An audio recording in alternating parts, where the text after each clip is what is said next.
Hello friends, पिछले video में हमने अपडेट फॉर्म को बना लिया था। उसके अंदर कई सारी फील्ड वगैरह को हमने ले ली थी। एक कॉम्बो बॉक्स ले लिया था। उस कॉम्बो बॉक्स यहाँ पर आप देख सकते हैं, एक कॉम्बो बॉक्स था। अब इस वीडियो में हमें क्या करना है, जिससे मैं इस कॉम्बो बॉक्स पर क्लिक करूँ तो उसके अंदर जो भी एम्प्लॉय हमारे डेटाबेस में स्टोर है, वो सारे एम्प्लॉय का आईडी जो है वो कॉम्बो बॉक्स में डिस्प्ले हो। और उसके बाद जो भी हम एम्प्लॉय का कॉम्बो बॉक्स सिलेक्ट कर लेंगे, उसकी डिटेल उस फॉर्म में फिलअप होके आए। ठीक है, ताकि उस फिलअप होने के आने के बाद उस डेटा को हम क्या कर सके, अपडेट कर सके। तो इसलिए हमें क्या करना पड़ेगा, जो हमने कॉम्बो बॉक्स बनाया है उसके नीचे हम क्या करेंगे, डेटाबेस से हमें डेटा निकालना होगा, आईडी वगैरह। तो यहाँ पर हम एक डेटाबेस की क्वेरी जो है वो हिट करेंगे। तो यहाँ पर हमने जो डेटाबेस कनेक्शन नाम का क्लास बनाया था, उसका मैं यहाँ पर ऑब्जेक्ट बना लूंगा ट्राई कैच ब्लॉक के अंदर। उसके बाद डेटाबेस कनेक्शन पे क्वेरी फायर करनी है, तो स्टेटमेंट ऑब्जेक्ट का यूज करेंगे। और एग्जीक्यूट क्वेरी जो है वो यहाँ पर हम यूज करेंगे, क्योंकि हमें डेटा को फेच करना है, तो एग्जीक्यूट क्वेरी हमें यूज करनी होगी, आपको पता ही होगा। ठीक है, तो यहाँ पर Q1 मैंने पास कर दिया, तो उसका जो क्वेरी है उसको यहाँ पर हम ऊपर डिक्लेयर कर देंगे। स्ट्रिंग डेटा टाइप की Q1 नाम की एक क्वेरी लेंगे और select star from ed employ नाम के टेबल से उस डेटा को जो है हम फेच करेंगे। तो ये क्वेरी हम फायर कर देंगे, और उस क्वेरी को मैंने यहाँ पर फायर कर दिया है डेटाबेस एग्जीक्यूट क्वेरी के अंदर। ठीक है, और अब ये डेटा आए तो इसको हमें जो है वो स्टोर करना पड़ेगा रिजल्ट सेट के ऑब्जेक्ट के अंदर। ठीक है, तो यहाँ पर आप देख सकते हो रिजल्ट सेट मुझे एरर दे रहा है। क्यों एरर दे रहा है, क्योंकि मैंने एसक्यूएल नाम का जो पैकेज है इंपोर्ट जावा डॉट एसक्यूएल, उसको इंपोर्ट नहीं किया। तो यहाँ पर ऊपर आके सिंपली हम इंपोर्ट कर लेंगे, import Java dot SQL dot एसटेक। ठीक है, अब आप नीचे देख सकते हो एरर भी गायब हो चुकी होंगी। तो यहाँ पर देख सकते हो एरर भी यहाँ पर नहीं रही। अब नीचे मुझे यहाँ पर व्हाइल लूप लगाना है, क्योंकि डेटा एक डेटा नहीं रहेगा, काफी डेटा आएगा। तो उसको आरएस डॉट नेक्स्ट मेथड की हेल्प से हम क्या करेंगे, लूपिंग कर लेंगे। ठीक है, लूप के अंदर डाल लेंगे। और यहाँ पर नीचे क्या करेंगे कि जो भी डेटा हमारे जो ऑब्जेक्ट है हमारा कॉम्बो बॉक्स का, उसके अंदर क्या कर लेंगे, उसको ऐड कर लेंगे, क्योंकि हमें उस कॉम्बो बॉक्स के अंदर उस डेटा को ऐड करना है। लेकिन कौन सा डेटा को ऐड करना है, जो रिजल्ट सेट ऑब्जेक्ट के अंदर आएगा। लेकिन रिजल्ट सेट ऑब्जेक्ट के अंदर कौन सा डेटा हमें चाहिए, एम्प्लॉय आईडी चाहिए। तो वो क्या है, एक स्ट्रिंग है, तो हमें डॉट गेट स्ट्रिंग करके उसको एम्प्लॉय आईडी नाम का जो हमारा कॉलम नेम है उसको पास करना होगा इस डबल कोड के अंदर। सिंपली यहाँ पर देख सकते हो। तो इस तरीके से ये कोड यहाँ पर हम लिखेंगे, C B employ ID dot ed dot R S dot get string, और एम्प्लॉय आईडी जो है हमने पास कर दिया। अब यहाँ पर एम्प्लॉय का आईडी जो है वो हमारे कॉम्बो बॉक्स के अंदर आ जाएगा। तो यहाँ पर सिंपली रन एनीवे कर देता हूँ। तो मैं यहाँ पर जैसे ही रन करता हूँ, तो यहाँ पर आप देख सकते हो, यहाँ पर एम्प्लॉय आईडी जो है वो आया नहीं है। तो देख लेते क्यों नहीं आया। इसके अंदर एम्प्लॉय आईडी आना चाहिए था। ठीक है, तो शायद एम्प्लॉय आईडी इसलिए आया है। तो यहाँ पर देख सकते हो, हाँ, तो एम्प्लॉय आईडी इसलिए नहीं आया क्योंकि हम जो मेथड यूज कर रहे हैं वो चॉइस के लिए, और यहाँ पर हमने कॉम्बो बॉक्स बना के रखा है। ठीक है, इसलिए एरर आए। तो कॉम्बो बॉक्स को हटा देते हैं और चॉइस जो एक कंपोनेंट है एडब्ल्यूडी का, उसको यूज करेंगे। ठीक है, तो चॉइस मैंने डिक्लेयर कर दी, कॉम्बो बॉक्स को रिप्लेस कर दिया यहाँ पर। ठीक है, ऑब्जेक्ट का नाम सेम ही रखेंगे, कोई दिक्कत नहीं है। सिर्फ यहाँ पर चॉइस, हाँ, यहाँ पर चॉइस हो जाएगी। अब एरर नहीं आएगी, आप देख सकते हो। अब रन करके देख लेते हैं, तो यहाँ पर आपको सारे एम्प्लॉय की जो आईडी है वो यहाँ पर डिस्प्ले हो जाएगी चॉइस के अंदर, चॉइस कंपोनेंट के अंदर। दिख रहे हो। तो इतने दो डेटा जो है हमारे पास स्टोर है, इसलिए ये दो एम्प्लॉय की आईडी मुझे दिखा रहा है। अब मुझे क्या करना है, जैसे मैं इस व्यू बटन पर क्लिक करूँ, तो ये सारी जो डिटेल्स है, ये सारी टेक्स्ट फील्ड के अंदर जो है वो फिलअप होकर आनी चाहिए। ठीक है, उसके बाद हम उसको अपडेट करेंगे। तो उस चीज को करने के लिए हमें एक्शन लिस्नर यहाँ पर लगाना पड़ेगा। ठीक है, तो यहाँ पर इंप्लीमेंट कर देते एक्शन लिस्नर। तो ये मुझे सजेशन इसलिए नहीं दे रहा क्योंकि मैं यहाँ पर मैं गलत कर रहा हूँ। यहाँ पर मुझे क्लास के ऊपर लगाना था इम्प्लीमेंट्स कर देंगे हमें एक्शन लिसनर नाम के एक इंटरफेस को। ठीक है, तो आपको पता है ये मुझे एरर दे रहा है, क्योंकि एरर मुझे इसकी सारी जो एब्स्ट्रैक्ट मेथड है उनको सबको ओवरराइड करना है। तो जैसे मैं इस लाइट पर क्लिक करूंगा, लाइट वाले बल्ब पर, और एंटर कर दूंगा, तो यहाँ पर देख रहे हो एक्शन परफॉर्म नाम की मेथड ये मुझे क्रिएट करके देगा। उसके अंदर जो भी यहाँ पर करली ब्रेसेस में डेटा आएगा उसको आपको सिंपली रिमूव कर देना है। ठीक है, जैसे कि मैंने यहाँ पर रिमूव कर दिया। अब इसके अंदर हम अपने एक्शन परफॉर्म करेंगे। तो यहाँ पर एक्शन इवेंट नाम का जो ऑब्जेक्ट है उसको मैं ए कर देता हूँ, ए नाम का ऑब्जेक्ट रखेंगे हम। If A dot gate source नाम का मेथड हम यूज करते हैं बटन के क्लिक के लिए, डबल इक्वल टू, और जैसे कोई व्यू बटन पर क्लिक करता है तो क्या एक्शन परफॉर्म हो जाए वो यहाँ पर हम लिखेंगे। ठीक है, तो हमें यहाँ पर ट्राई कैच ब्लॉक लगाना पड़ेगा, क्योंकि हमें डेटाबेस से कनेक्शन करना है। तो डेटाबेस कनेक्शन नाम का ऑब्जेक्ट बना लेंगे डेटाबेस क्लास का, डेटाबेस कनेक्शन क्लास जो हमने बनाई थी।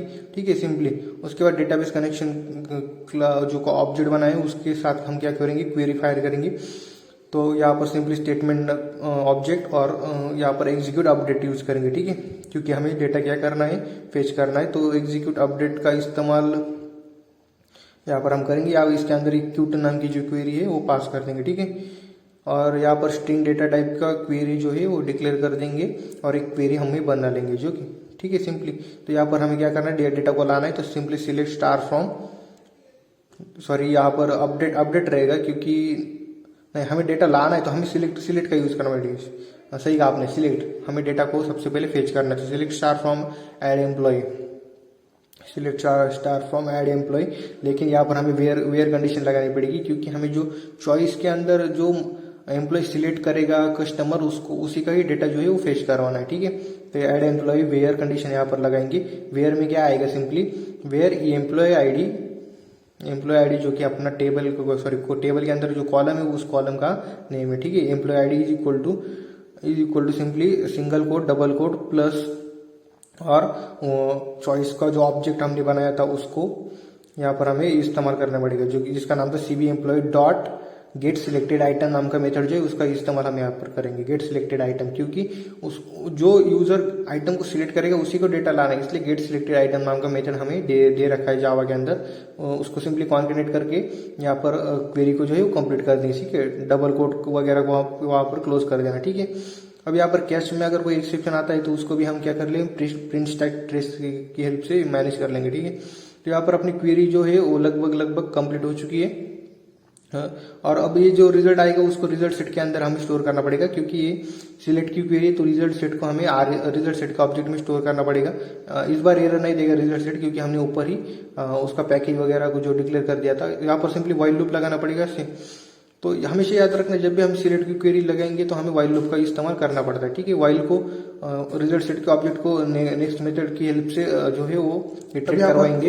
इंपॉर्टेंट चीज हम करने वाले, तो मेरे वर्ड्स पर ध्यान दो मैं क्या कह रहा हूँ। अब इस व्हाइल लूप के अंदर हम क्या करेंगे, हमें डेटा को लाना है डेटाबेस से। तो डेटा को जब हम डेटाबेस से लाएंगे तो उसको स्टोर करवाएंगे। किसके अंदर स्टोर करेंगे, अपना जो फॉर्म है उसके अंदर, जो टेक्स्ट फील्ड है उसके अंदर हमें डेटा को स्टोर करना है। तो हमें हमारे पास एक सेट टेक्स्ट नाम का एक मेथड होता है, तो उस सेट टेक्स्ट नाम के मेथड की हेल्प से हम क्या करेंगे, जो भी डेटा आ रहा है उसको उस डेटा के टेक्स्ट फील्ड के ऑब्जेक्ट के अंदर हमें स्टोर करवाना है। तो उसके हिसाब से हमें यहाँ पर कोडिंग करनी पड़ेगी। तो सेट टेक्स्ट नाम का एक मेथड होता है जावा के अंदर, उस मेथड का यूज करके हम क्या करेंगे, उस टेक्स्ट फील्ड के अंदर और लेबल के अंदर क्या करेंगे, रिस्पेक्टिव डेटा उसी फील्ड के अंदर हम स्टोर करवाएंगे। तो सबसे पहले हम नेम को फेच करवाना चाहते हैं, तो नेम लेबल 1 नाम का हमने जो वहां पर लेवल बनाया था उसके अंदर हमें उसके ऊपर डेटा को लाना है। तो नेम लेवल 1 का मैं यहाँ पर जो है वो यहाँ पर इस्तेमाल करूंगा उस ऑब्जेक्ट का, ठीक है। तो यहाँ पर आप देख सकते हो मैं उस चीज को किस तरीके से यहाँ पर यूज करता हूँ। सेट टेक्स्ट नाम का हमारा मेथड है। अब हम क्या करेंगे, उस टेक्स्ट फील्ड के अंदर उस नेम लेवल 1 नाम के ऑब्जेक्ट के अंदर टेक्स्ट को क्या करेंगे, सेट करेंगे। तो सेट टेक्स्ट नाम का मेथड रिजल्ट कहाँ से आ रहा है, रिजल्ट सेट के ऑब्जेक्ट से, इसलिए rs डॉट गेट स्ट्रिंग किस लिए, क्योंकि हमें किस कॉलम से डेटा लाना है तो उस कॉलम का नाम यहाँ पर दे देंगे। तो नेम नाम के कॉलम से मुझे डेटा लाना है, इसलिए मैंने नेम नाम का कॉलम यहाँ पर दे दिया। उसी तरीके से सेम चीज हमें बार बार करनी है हर एक फील्ड के लिए। नेक्स्ट फील्ड हमारे कौन से रहने वाले हैं, नेक्स्ट फील्ड हमारा अब रहेगा लास्ट नेम वाला। तो यहाँ पर लास्ट नेम के लिए भी सेम चीज करेंगे। यहाँ पर आप देख सकते हो मेरी क्वेरी गलत हो गई, मैंने एग्जीक्यूट अपडेट लिखा था जबकि वो एग्जीक्यूट क्वेरी थी, तो एक चेंज वहां पर कर लेना, इसलिए मुझे एरर दे रहा था, ठीक है। तो यहाँ पर एग्जीक्यूट अपडेट नहीं एग्जीक्यूट क्वेरी रहेगी इस बार, ठीक है, क्योंकि हमें डेटा को फेच करना है, सॉरी आप फेच करना है, इसलिए एग्जीक्यूट क्वेरी। अगर यहाँ पर ऊपर भी आप देख सकते हो नेम लेबल 1 को मैंने डिक्लेयर ही नहीं किया था, इसलिए मुझे नीचे दिखाई नहीं रहा था, इसलिए मैंने नेम लेबल 1 को भी ऊपर डिक्लेयर कर दिया है सिंपली, ठीक है। तो वो एक चीज यहाँ पर आपको ध्यान में रखनी है। लास्ट नेम 1 को भी हमने डिक्लेयर नहीं किया है, इसलिए ऊपर आके लास्ट नेम लेबल 1 को भी वहां पर ऊपर हमें जो है वो डिक्लेयर करना पड़ेगा, क्योंकि हम लेबल के ऊपर डेटा ला रहे, टेक्स्ट फील्ड के ऊपर नहीं ला रहे नेम और लास्ट नेम वाला डेटा, ठीक है। तो वो ये दो तीन चीज वहां पर कर लेना, इसलिए मुझे एरर दे रहा था। अब एरर नहीं दे रहा, क्योंकि हमने उसको उस फील्ड को ऊपर डिक्लेयर नहीं किया था, ठीक है। अब लास्ट नेम लेवल 1 को भी डिक्लेयर कर दिया, सेट टेक्स्ट कर देंगे, रिजल्ट सेट का ऑब्जेक्ट डॉट गेट स्ट्रिंग और उस कॉलम का नाम जो कि हमारा रहेगा लास्ट नेम।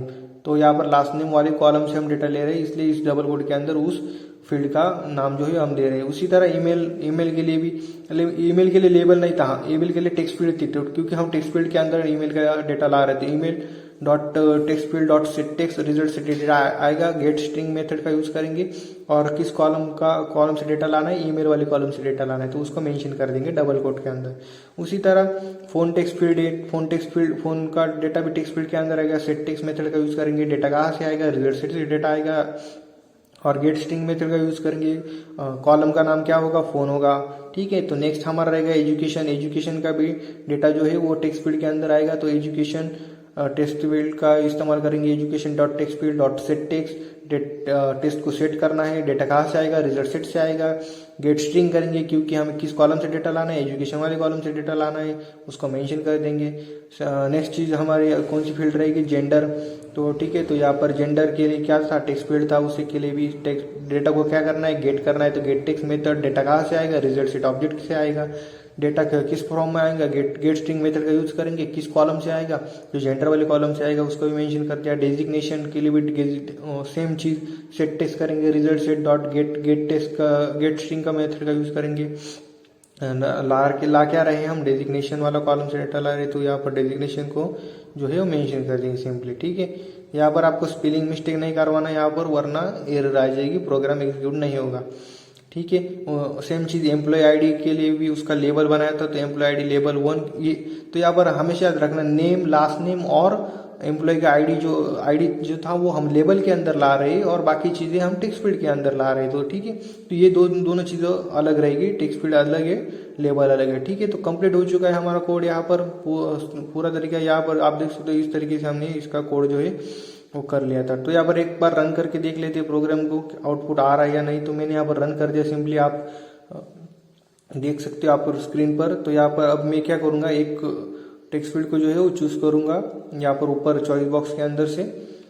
यहाँ पर आप देख सकते हो, अब यहाँ से एक डेटा को चूज कर लेंगे और सिंपली व्यू बटन पर क्लिक कर देंगे। अब यहाँ पर डेटा इसलिए नहीं आ रहा क्योंकि हमने व्यू बटन पे जो है वो एक्शन लिस्नर अभी तक नहीं लगाया। तो यहाँ पर एक्शन लिस्नर जो है वो यहाँ पर कमेंट कर दिया था, इसलिए इसने मुझे आउटपुट नहीं दिया, तो इसका कमेंट हटा देते हैं। अब की बार रन करेंगे तो यहाँ पर आप जैसे व्यू बटन पर क्लिक करोगे, यहाँ पर मैं चूज कर लेता हूँ, व्यू बटन पर क्लिक करता हूँ, तो यहाँ पर आप देख सकते हो डेटा जो है वो रोहित आ रहा है, लेकिन वो जो है वो लेबल के ऊपर चला गया है और पीछे भी आप देख सकते हो काफी सारी एरर जो है वो आ रही है। तो यहाँ पर टेक्स्ट फील्ड के नाम से मुझे एरर दे रहा है, शायद मेरा ऑब्जेक्ट यहाँ पर कोई तो गलत हो जाए। यहाँ पर आप देख सकते हो this dot last name label is null. ठीक है, तो आके एक बार चेक कर लेते कि क्या दिक्कत हो गई। यहाँ पर नीचे आप देख सकते हो, नीचे कुछ एरर मुझे यहाँ पर दिखाई नहीं दे रही, ऊपर आके देखेंगे कि क्या दिक्कत हो चुकी है। ठीक है, तो यहाँ पर आप देख सकते हो कि हमसे गलती ये हो गई क्योंकि क्या हमने लास्ट नेम लेबल ही नहीं बनाया था। ठीक है, क्योंकि हमें लेबल के अंदर डेटा लाना है और हमने लेबल जिसके अंदर डेटा लाना है उसको बनाया नहीं, इसलिए इसने मुझे एरर दे दी। तो यहाँ पर उस फील्ड को बना लेते हैं। तो ये फील्ड हमारी एक्स एक्सिस से आपको काफ़ी आगे रहेगी, तो कितना आगे रहेगी उसको मेंशन कर देता हूँ मैं यहाँ पर। नीचे वाला देखिए 180 एक्स एक्सिस से रहेगा, वाई एक्सिस से 250 सही है। और ऑब्जेक्ट का नाम हमारा लास्ट नेम लेबल 1 था, क्योंकि लास्ट नेम नाम का ऑब्जेक्ट हमने ऊपर यूज कर लिया है लेबल का। ठीक है, तो इसका सब जगह लास्ट नेम लेबल 1 कर देंगे। तो आप भी इस चीज को एक बार कर लेना। नेम का भी हमने लेबल बनाया नहीं था, इसलिए वो जो रोहित नाम था वो गलत जगह पर जा रहा था, तो उसका भी हम एक लेबल बना लेंगे, क्योंकि इस लेबल के ऊपर डेटा ला रहे हैं हम, टेक्स्ट फील्ड के ऊपर नहीं ला रहे हैं। इस चीज को यहाँ आपको थोड़ा समझना होगा यहाँ पर। ठीक है, और इस चीज को हटा देते हैं। एक्स एक्सिस से उसको जो वेट थी उसको भी हम चेंज करना पड़ेगा। तो यहाँ पर अब चीज सारी जो है वो सही हो चुकी है। तो एक बार ऊपर भी हम देख लेते हैं कि हमने सही तरीके से चीज़ों को डिक्लेयर कर या नहीं। तो यहाँ पर आप देख सकते हो लास्ट नेम लेबल 1 है, लेबल 1 है यहाँ पर सही, इसलिए एरर था। तो लास्ट नेम लेबल 1 यहाँ पर मैंने कर दिया। एक बार रन करके देख लेते हैं सही से। तो यहाँ पर आप देख सकते हो स्क्रीन पर अब की बार सही हो जाएगा। अब यहाँ पर सिलेक्ट कर लिया मैंने, एक डेटा को व्यू किया, तो यहाँ पर आप देख सकते हो फिर से ये रोहित नाम जो है वो गलत जगह पर जा रहा है। शर्मा सटीक तरीके से बाकी सब चीज़ें ठीक आई है। यहाँ पर सिर्फ दिक्कत ये हो गई कि ईमेल आईडी के अंदर डेटा नहीं आया और रोहित नाम जो लेबल है उसकी जगह उसकी वहाँ पर लोकेशन गलत जगह पर हो गया। तो वहाँ पर देख लेते कि क्या दिक्कत हो गई। फिर से एक बार हमारा ईमेल वाले टेक्स्ट फील्ड के अंदर डेटा क्यों नहीं आया उस चीज़ को एक बार देख लेते हैं। और नेम लेबल 1 भी यहाँ पर सही तरीके से कर देंगे। तो ये चीज़ तो हमने सही कर ली है यहाँ पर, नेम लेबल 1। और यहाँ पर ईमेल का क्या मसला था उसको भी देख लेते हैं। तो ईमेल टेक्स्ट फील्ड जो है यहाँ पर मैंने सही तरीके से नीचे तो डिक्लेयर कर दिए, नीचे मुझे कोई दिक्कत दिख नहीं रही। एक बार ऊपर आके देख लेते हैं। नीचे आएंगे हमारी ईमेल वाले टेक्स्ट फील्ड को यहाँ पर हम देखेंगे तो क्या दिक्कत हो गई भाई। ईमेल टेक्स्ट फील्ड सही तरीके से डिक्लेयर तो कर दिया है। ऊपर भी देख लेते हैं ईमेल टेक्स्ट फील्ड। तो यहाँ पर फिर से रन करके देख लेते हैं फिर एक बार फिर से क्या दिक्कत आ रही है। तो यहाँ पर मैंने फिर से रन किया, चूज कर लिया है। यहाँ पर क्लिक करेंगे तो यहाँ पर आप देख सकते हो फिर से वही चीज़ आ रही है, ईमेल के अंदर डेटा नहीं आया और ये नेम जी ये उसकी भी पोजीशन गलत है और ईमेल आईडी के अंदर भी डेटा जो है वो नहीं आ रहा। ठीक है, तो यहाँ पर एक बार आके फिर से देख लेते हैं कि क्या प्रॉब्लम हो चुका है। तो यहाँ पर मैं नीचे आता हूँ, यहाँ पर आप देख सकते हो। हाँ, तो नेम के अंदर इसलिए डेटा नहीं आता क्योंकि एक्स का एक्स हमने गलत कर दिया, तो उसको मैंने सही कर दिया वहाँ पर 180। ठीक है, और ईमेल का टेक्स्ट फील्ड के अंदर डेटा क्यों नहीं आ रहा है वो भी एक बार देख लेते हैं। तो यहाँ पर हमारे ईमेल टेक्स्ट फील्ड के अंदर डेटा इसलिए नहीं आ रहा था क्योंकि हमने जो एम्प्लॉय आईडी वाला जो फील्ड था जो कि हमने डिक्लेयर किया था एम्प्लॉय आईडी का डेटा फेच करने के लिए, वहाँ पर हमने एक गलती जो है वो कर दी थी। वो गलती ये कर दी थी कि हमें वहाँ पर लेबल लाना था और वहाँ पर हमने टेक्स्ट फील्ड लगा दी, वो भी ईमेल वाली, ठीक है, ईमेल आईडी वाली टेक्स्ट फील्ड लगा दी थी। तो यहाँ पर हमें टेक्स्ट फील्ड नहीं लेना है, यहाँ पर हमें लेबल लेना है, वो भी एम्प्लॉय आईडी लेबल 1 वाला। और ये जो है वो एक टेक्स्ट फील्ड है, सॉरी वो एक लेबल है, तो उसको भी हमें वहाँ पर चेंजेस, यहाँ पर इस तरीके से आप ऑब्जेक्ट का नाम पहले चेंज कर दो वहाँ पर, उसके बाद ये टेक्स्ट फील्ड नहीं है, एक लेबल है, तो यहाँ पर जे लेबल भी हो जाएगा। ठीक है, तो यहाँ पर अब चीज़ें जो है वो सही तरीके से काम कर जाएगी। ठीक है, तो यहाँ पर आप देख सकते हो बाकी सारी चीज़ें जो है हमने सही कर ली, अब दिक्कत नहीं आएगी। अगर इस प्रोग्राम को मैं अब रन करके यहाँ पर आपको दिखा दूँ तो अब की बार जो है वो एम्प्लॉय आईडी लेबल के अंदर एम्प्लॉय आईडी लेबल भी आ जाएगा और ईमेल टेक्स्ट फील्ड के अंदर ईमेल भी आ जाएगा। तो यहाँ पर एक डेटा तो सिलेक्ट है, तो मैं सिंपली व्यू बटन में क्लिक कर देता हूँ। तो यहाँ पर आप देख सकते हो सारा डेटा जो है वो फेच हो चुका है, एम्प्लॉय आईडी भी आ चुका है और नाम वगैरह ईमेल आईडी भी सही तरीके से आ चुका है। तो यहाँ पर सही कर लेते हैं सारी चीज़ों को। यहाँ पर आप देख सकते हो जो एम्प्लॉय आईडी था जो कि लेबल था उसका फॉन्ट, तो यहाँ पर थोड़ा हम बढ़ा लेंगे तो ये आ जाते हैं एम्प्लॉय आईडी लेबल 1 नाम के टेक्स्ट लेबल 1 के अंदर, जिसके अंदर हम डेटा को फेच कर रहे थे। तो मेरे ख्याल से यहाँ पर हमें फॉन्ट जो है थोड़ा बड़ा कर लेना चाहिए। ठीक है, तो यहाँ पर ऊपर से कॉपी कर लेते हैं क्योंकि यही फॉन्ट हम यूज़ करेंगे। तो यार यहाँ पर नीचे आके पेस्ट कर देंगे। तो अब हम जब डेटा को फेच करेंगे तो वहाँ पर जो एम्प्लॉय आईडी आ रहा था उस लेबल के अंदर उसका फॉन्ट जो है वो थोड़ा बड़ा होकर आ जाएगा। ठीक है, तो थोड़ा अच्छा दिखेगा। तो यहाँ पर मैंने रन कर दिया प्रोग्राम को। यहाँ पर आप देख सकते हो यहाँ पर डेटा तो सिलेक्ट ही, या फिर दूसरा सिलेक्ट कर लेते, व्यू कर देंगे। तो यहाँ पर आप देख सकते हो फॉन्ट का साइज भी जो है वो बड़ा हो चुका है। और यहाँ पर आप देख सकते हो एम्प्लॉय लेबल जो है वो यहाँ पर कट हो रहा है और ये फॉन्ट भी यहाँ पर चेंज नहीं हुआ। शायद हमने फिर से कुछ तो गड़बड़ कर दी, तो फिर से आ जाते हैं। यहाँ पर देख लेते हैं कि क्या गलती हो गई। तो गलती सिंपली यही कर दी कि हमने एम्प्लॉय आईडी कॉपी पेस्ट कर दिया लेकिन उस ऑब्जेक्ट का नाम चेंज नहीं किया। तो यहाँ पर पहले तो इसके साइज थोड़ा कम कर देते, सॉरी थोड़ा बढ़ा देते ताकि वो कट ना हो। और यहाँ पर भी लेबल 1 करना था हमने सिंपली कॉपी कर दिया था, इसलिए वो गड़बड़ी में रह गया था। तो अब चीज़ें सारी सही हो जाएंगी। यहाँ पर आप देख सकते हो फॉन्ट भी सही आ जाएगा और एम्प्लॉय आईडी वाला लेबल भी कटेगा नहीं, और एम्प्लॉय आईडी जो हमने फेच किया था वो भी सही तरीके से यहाँ पर डिस्प्ले हो जाएगा। तो यहाँ पर आप देख सकते हो अब जब जैसे मैं व्यू बटन में क्लिक कर देता हूँ तो यहाँ पर आप देख सकते हो काफ़ी परफेक्ट हमारा फॉन्ट जो है वो एम्प्लॉय आईडी का हो चुका है। तो इस तरीके से हमने सारी चीज़ें कर ली है, फॉर्म वगैरह बना लिया। व्यू बटन पर भी क्लिक करने के बाद चीज़ें कर देंगे। अब हमें इस अपडेट और बैक बटन का काम यहाँ पर करना है, वो बाकी रह गया है। तो आने वाली वीडियो में हम व्यू अपडेट वाला बटन, व्यू बटन का काम हो चुका है, अपडेट वाला बटन और बैक वाला बटन पर काम करेंगे। तो मिलते हैं नेक्स्ट वीडियो में, तब तक के लिए बाय, टेक केयर।